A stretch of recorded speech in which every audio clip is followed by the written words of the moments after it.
And recording. Hello, everyone. This is Taylor from Retail Empire, the one and only agency connecting online vendors to chain stores in the States. And today, surprisingly, I'm hosting Mr. John from Seller Candy, which is, I'm speechless. I don't know how to describe John. So I will drop that on you because you will describe it better than me, that's for sure.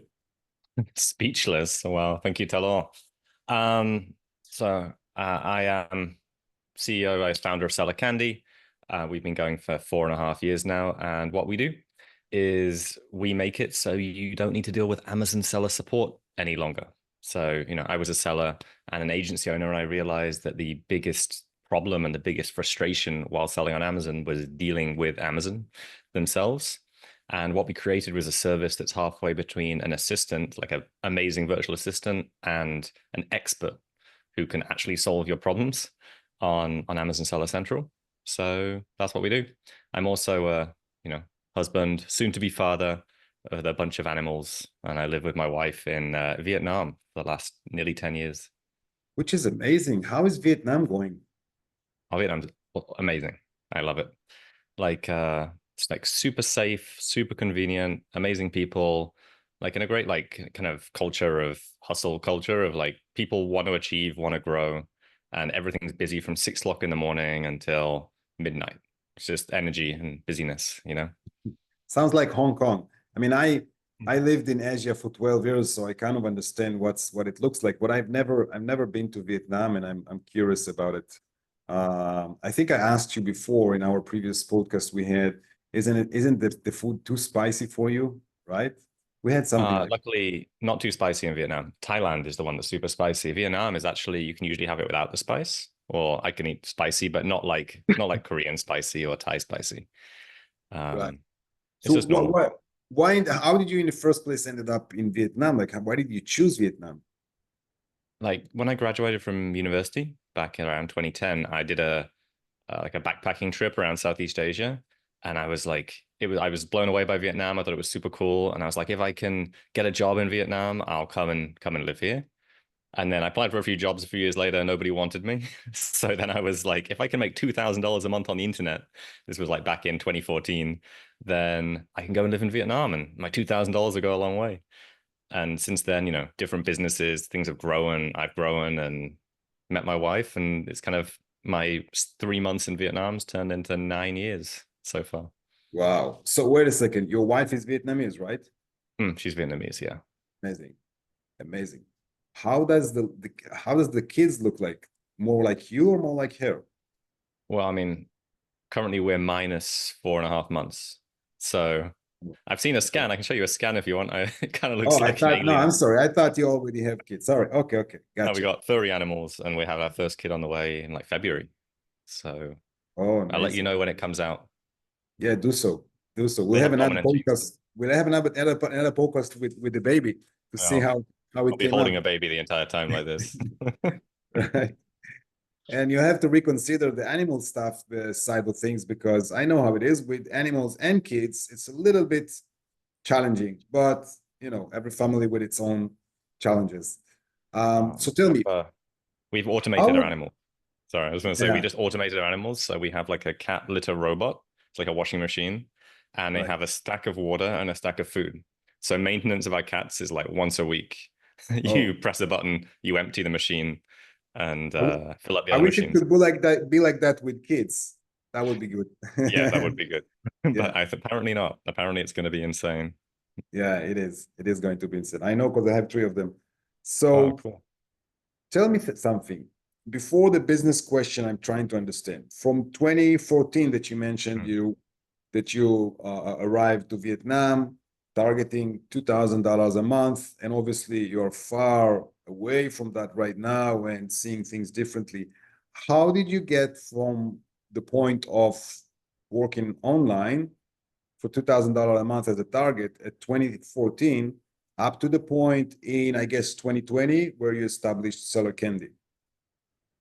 Good question. It was, you know, I feel like with a lot of my friends and a lot of people I've met in community, like your first business, at least for me, felt like I had a good idea at the right time.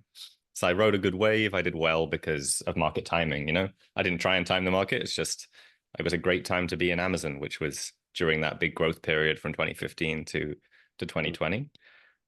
So, you know, a lot of money came through that. I did good things. I worked hard, but at the same time, I was launching products. I could launch pretty much anything, and I probably would have made money. Hold on. You launched Amazon store at 2015. 2015. Yeah. How did you hear about it? How did you realize that this is a good thing to do? Podcasts. So I think I was listening to, I think it was My Wife Quit Her Job podcast with Steve Chu, and then he had Daniel Moran from Freedom Fastlane when he had a podcast called Freedom Fastlane, and they were talking about Amazon. And I was an engineer. I was a mechanical engineer in London. And it was the first time I'd seen an online business model where I could see, this makes sense. You know, it's a quite simple process. Obviously, everything is more complicated than it actually seems, but it's step by step by step. I could see it. I could probably do it without support. But then I joined Amazing Selling Machine, one of the bigger courses at the time, through Daniel's, you know, community. And yeah, I didn't execute well. I executed okay and still managed to start making money and make things work. So What that were your was first products? so the first product that worked was supplements. I sold supplements on the internet. um yeah, Not easy. very you know, very cliche, but it was in the UK. And because I was in the UK, nobody else was doing the whole pan-European FBA thing at the time. Nobody was doing cross-border. So I was one of the first, I think probably the first or second person from Europe to do cross-border with supplements, which for a few years would just meant that our revenue went like this. You know, we hit $1 million revenue in like less than 18 months because it was just you know, from nothing, from like very little startup money. So that was just because of that. And because I was sourcing in the UK, we had 4 weeks lead time. I could do small MOQs. It just made the perfect fast scaling Like, business when you're yeah. starting from nothing. And I made a lot of mistakes. You know, I had no money at the time. So I banked a lot of cash. I didn't reinvest in growth. I just like squirreled it away to, you know, have some security. And that probably held me back from making a lot of money. But at the same time, it gave me the stability and security to be where I am now and still carry on growing, not just spend it Right. and then go back to zero. Right. So you didn't have any headache of producing in China and having supply chain with the Far East. Yeah, and I had a UK supply chain, which was awesome. Interesting. A lot of people are trying to get that, you know, UK production or US production, because it makes things obviously much easier. You talk, you know, it's different. But anyway, sitting in Vietnam at that time, and I remember that I was trying to source from Vietnam. We had some issues in China back in 2016, 17. I remember we tried that and it didn't really work because of variety of products, but still they have a lot of factories for basic things as far as I know. Is that true? Yes. So Vietnam's just so many factories being opened, and a lot of Chinese are opening factories in Vietnam to avoid the China tariffs. Right. So Vietnam, from my understanding, because I'm not being big in the sourcing world, is that everyone describes Vietnam as China from like 20 years ago. So people overquote you, you know, they'll give you ridiculous initial quotes. You have to negotiate in Vietnamese. They don't really want to talk to you. Like it's not like China now where they'll just send you an email. It's Right. like old school. So, and you want to do proper QA, you might go there and they might be assembling on like a dirt floor if you don't do that, if you don't do QA properly. Yeah. But they produce North Face, they produce like Nike, they produce a lot of stuff in Vietnam. Interesting. Why don't they want to communicate with vendors? Like because they don't speak English or for other whatever cultural reason? I think it's old school mindset. The new generation will, but the old generation is owned by, you know, Vietnamese boomers who are still ex-war. You know, the Vietnam War was like within their lifetimes. Right. And they think that everything should come through a purchasing agent and in large orders. So they're not used to the same thing as China yet, but the new generation is coming in all the time. So I know sourcing agents here. So if anyone's interested in sourcing from Vietnam, they can reach out to me and I can introduce you to some people. But from my understanding, it's still more involved than sourcing from China now, which is pretty straightforward. Right. Got you. So just to understand your timeline, 2014, you've already been an engineer. That means that you graduated from high school, from university around what, 2012? 2010, 2011, I did 4 years as a mechanical engineer. And you totally completely left that area of your career, right? Yeah. I was like, I wasn't excited about it, I'm doing spreadsheets, when you're a professional engineer, doing spreadsheets and stuff didn't really excite me. But it does give you like a huge advantage in the market, even when it comes to online or whatever you do, coming as an engineer, because you know how to analyze properly information and data. Am I right? Hmm. Like you see that on the daily routine, don't you? Approximately, yeah. But I was never a particularly good student. I got good grades, but I was one of those people who's just smart. I could just do the past exam papers and do it, and I'd get a good grades. But I was never like some of my friends who are engineers are amazing designers and amazing engineers. I feel like I was the guy that could bridge the gap between the non-engineering people and the engineering people, and I sat quite well in the middle, trying to connect these people together. Gotcha. Gotcha. Okay. So 2014, then 2015, you opened that supplement brand from UK. You were the first or second person to do so. Amazing. What's next? Before Seller Candy, you still have like 5 years, more or less, Yeah. on the road. What have you been doing in those years? Yeah, so I was running the business for a few years and then I got very bored and unfulfilled with just it was kind of automated, you're just selling Amazon products in Europe. Once I sorted it out, I had a small team and it just ran itself. So I started doing some personal development stuff. Me and my friend read about Tony Robbins on Facebook and he was coming to Singapore. So we went to his event and we were like, wow, this is super cool. It changed my life. And we decided together like we'd go and do all the events around the world.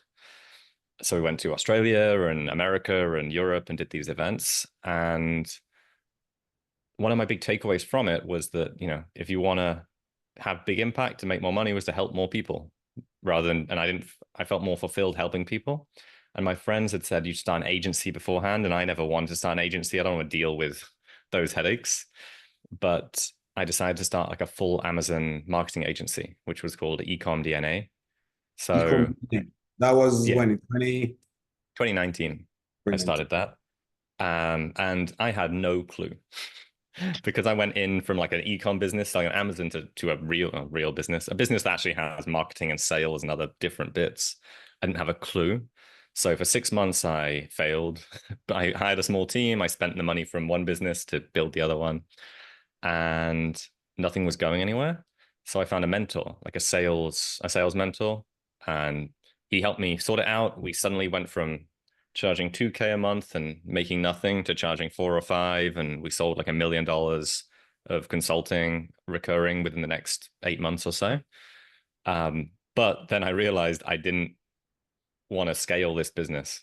It was like such a complicated business to scale, and it required me because I was this chief strategist at the time. And you couldn't copy Um, paste your knowledge to somewhere, to someone? No. uh, maybe, but at the same time, I didn't like working with people who may or may not be successful. If does that make sense? It was that I could sell people, and we were doing a good job, and I wanted to help them achieve what they want to achieve. But at the same time, I had to set expectations, and if they couldn't achieve it, it just sucked. Right.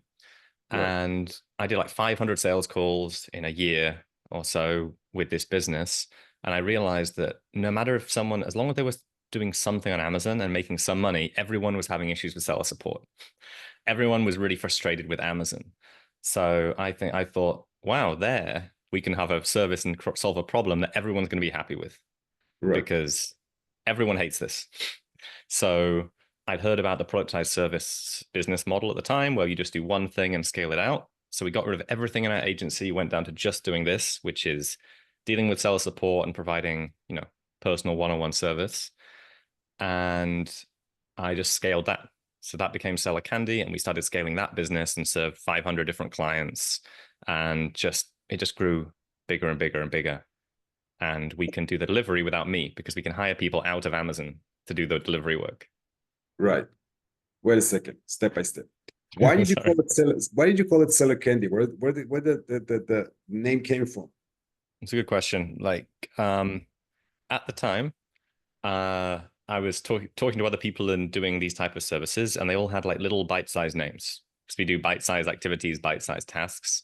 So there was like snacks, there was, I made candy up. and there was other different things like small bites. So I was like, oh, candy, and then seller for seller support or seller central or whatever. So it was seller candy.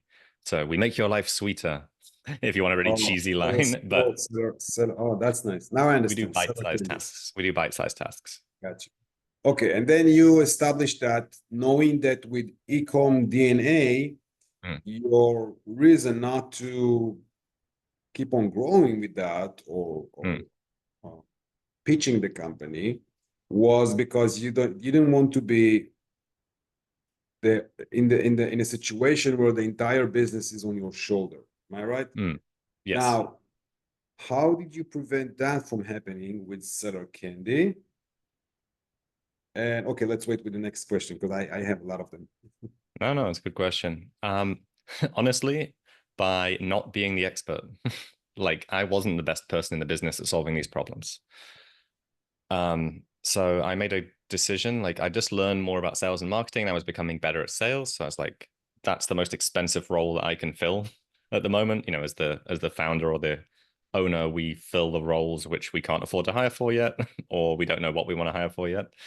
So I had a good delivery team that could solve these specific things, but they weren't strategists. But luckily, I had a couple of people on my team who were like could already do this.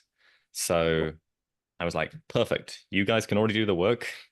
I will just build up the delivery mechanism, the sales and marketing, the whole rest of the business around this central service. How do you divide between sales and marketing? How do you separate them or not separate them, Mm. and how you break them into two parts or not? I mean, I think where I didn't do a good job when I started the business is that I just learned to be a decent salesperson. So I copy and pasted the sales system I used for the agency to Seller Candy, and it's a much cheaper service. So we were probably over using too much manpower that we could have been into marketing in sales, just sales. And because we'd already worked out back in those days, so like 4 years ago, LinkedIn was working really well. We were just using that. So we got to our first almost $1 million run rate just by doing LinkedIn partnerships and sales. So my experience talking to people that I know is that you can get to your first million in revenue just with like one offer or one go-to-market strategy and just go as hard as possible once you know it's going to work. So we just did that. We just rode LinkedIn and partnerships all the way up to $1 million in revenue. Amazing. Now, I think this is the most important question here. I'm an Amazon vendor. Mm, I have a brand. I'm selling whatever, $4, $5, $6 million a year, doing good. I have the problems like everyone else, trying to get rid of some of them. I could hire someone to do it, probably whatever, from Far East or not. And then I'm running into seller candy. mm. So let's say I'm convinced that this is the right place for me and my company to be in. What is it going to be looking like from the first? I went on a call with you, John. I said, listen, I want to join. Here's my account. Here's what I do. I want to join the service. What happens next? Show me the roadmap where you're taking me and my brand to. Yeah, no, that's a good question. Um, So, I mean, first we'd jump on a call, whether that's with me or with Kelly, our account exec, and we'd run through your business and see if we can add value. Like, are you having the kind of problems we solve? How would we integrate? Who's currently on your team to see where we'd fit in? Because our goal is to empower usually we deal with founders because ecom businesses at this size probably have a team of 1 to 10 people. Right, So we say, okay, who can we plug into in your team? Because we don't want to deal with you because you're busy and you don't want to be doing this anyway. The whole goal is that we plug into somebody else. right. Um, so we figure out if we can serve you. If we can, perfect. We move ahead. We onboard you. So you sign up. We book you a call with our onboarding manager the next day. They integrate you into our system. We have our own custom portal. It's like a bit like seller support, but you only ever create a ticket once, and then you pass the ownership to us. And then once we have the ownership, we do whatever it takes to make that happen. Whether we have to call Amazon, create feed files for them, follow them up every day for the next 3 weeks, whatever it takes, we will make it happen. So you've signed up, you have the call, we create your account, in Seller Candy, we get access to your account. So we create a sub user on your account with limited permissions just to solve the issues that we need to solve. And then you're into the system. So then you can immediately start submitting all of your backlog of cases, because usually you come to us, you've got a backlog of random stuff that you wanted to get rid of. And we also then, on the same time, start doing an audit of your account. So on the onboarding call, you've already booked a further audit call about a week later. Between the onboarding and the audit, you're still using the system.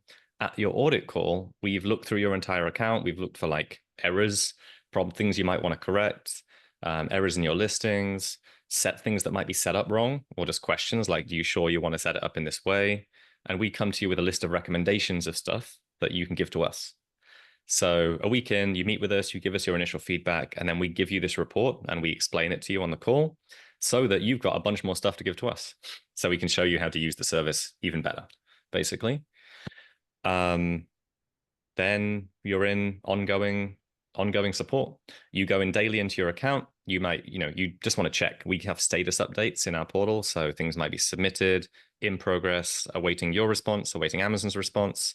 If anything needs your response, you've got an email about it, which you can just respond to, or you can respond in our portal. And yeah, the idea is you just spend like 10 minutes a day dealing with all the stuff in your Amazon account, and we take that ownership. And it can be you in there. It could be your assistant. It could be one of your people on your team, ideally one of your people. So they're responsible, not you. And we're just there to be like a tool and a support. So somewhere between having an assistant and having an expert, but you don't need to train us. You don't need to worry about us being sick or on holiday, because it's all through a messaging portal. If we're away, a different agent just takes over. You don't see any difference. And we get to know your account because it's always the same people that deal with your account. Mm-hmm. And then we can have monthly catch-up calls where we'll just run through everything we've done in the last month. You can always, if an emergency happens, you can bump a ticket up the line and make sure that we deal with it immediately. And we're just there. You get a listing suspension. You want to deal with a flat file. You want to just not talk to seller support. Just tell us what you want to happen, and we'll make it happen, basically, on an ongoing basis.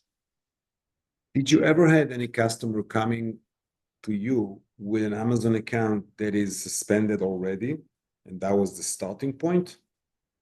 We have. For that, it depends on the issue whether we can take it on.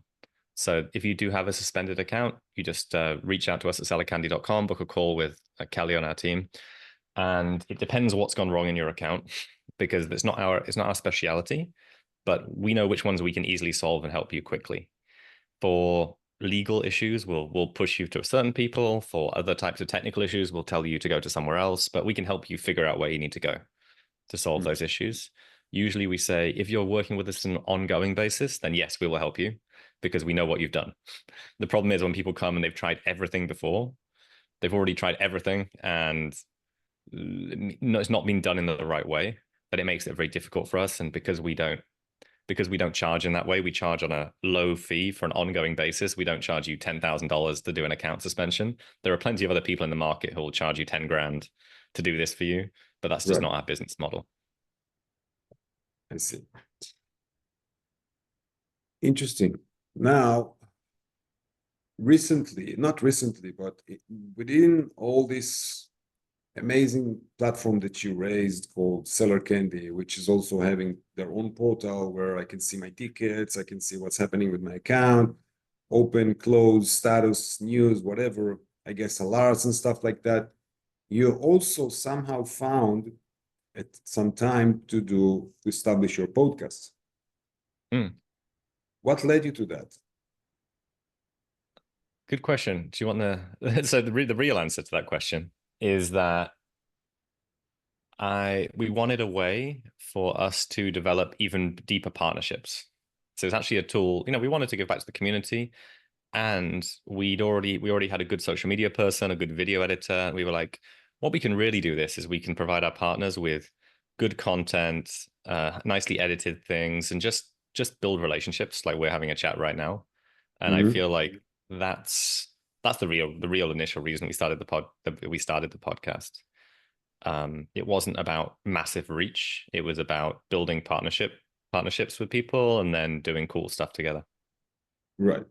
But then it's also obviously, bringing some traffic because it's out there on YouTube, on Oh social yeah. media, right? So Yeah, I it's mean, some of them have thousands of downloads or thousands of listens, and it does pretty well. It brings us leads. It does well for our partners. Some of our partners have got many leads and clients from it. So it's been a good experience. Like, I if don't you want to be a have to guru put though. your if you have to put your finger on the most viewed topic that you notice that people are listening to, like sometimes you see 200, 300, 400 views, sometimes you see 2000, whatever.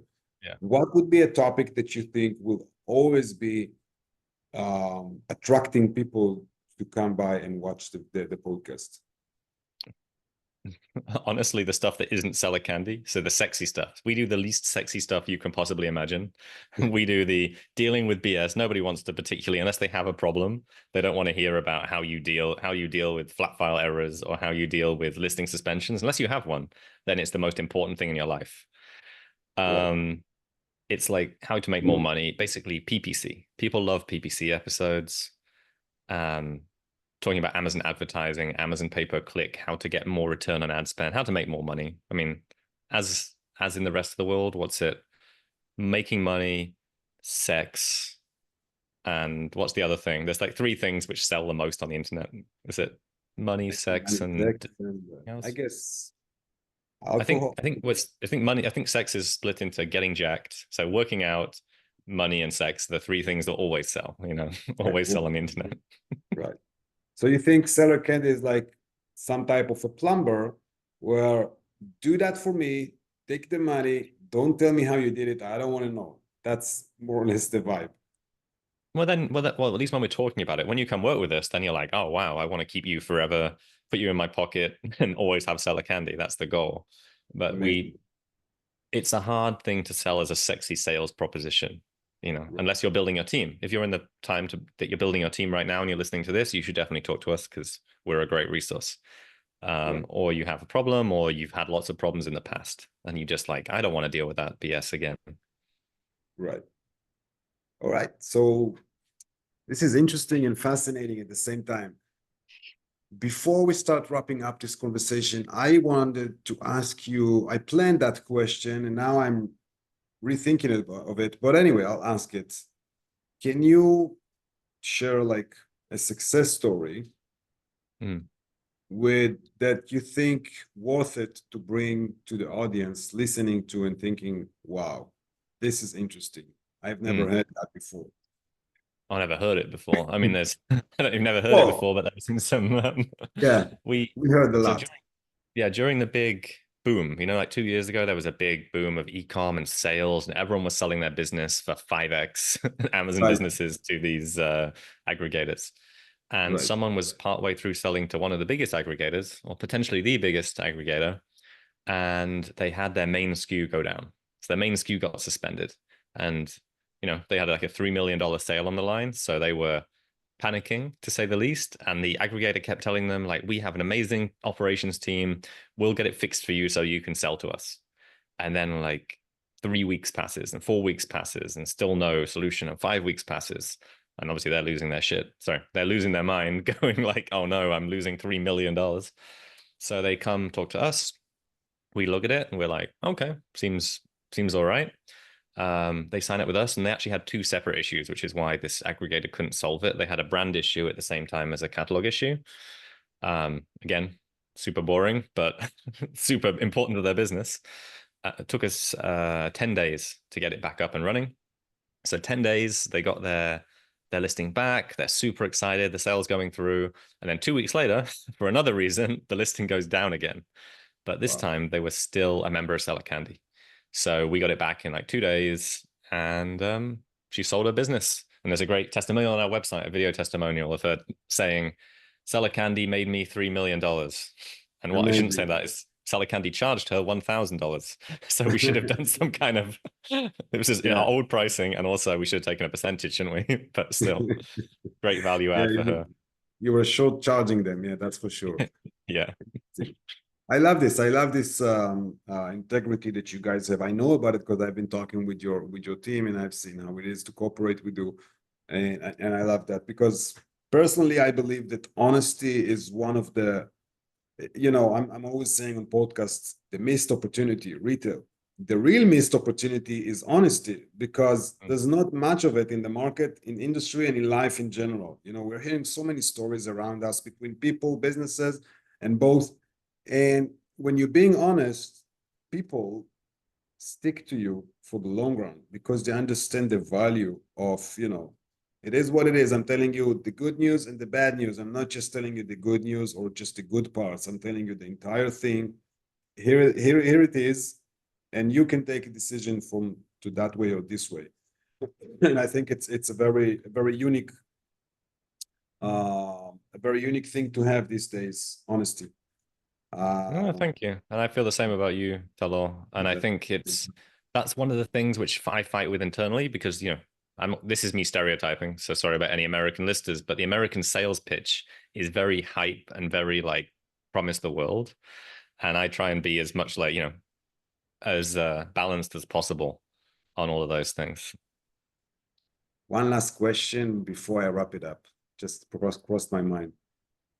What do you think is your next biggest goal with Seller Candy? Next biggest goal.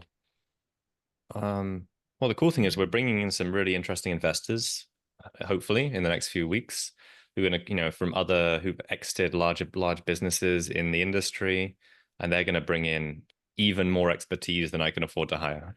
So, like, yes, you can afford to hire good people, but can you afford to hire $500,000 a year industry professionals? I can't right now.